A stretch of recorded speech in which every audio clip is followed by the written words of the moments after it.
ಜಪ ಭಜನೆಯ ಮಾಡುತ್ತಲೇ ಶ್ರೀಜಿನ ನಾಮವ ನೆನೆಯುತ್ತಲೇ ಜಪ ಭಜನೆಯ ಮಾಡುತ್ತಲೇ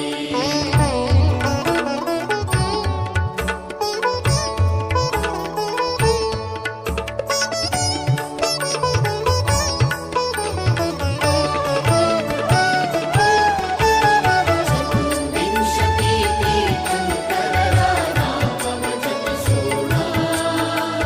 ಚತುರ್ವಿಧದ ಪುರುಷಾರ್ಥವ ಹೊಂದಿ ಪಾವನರಾಗೋಣ ಪಾಲಿಸು ಪಾವನ ವೃಷಭ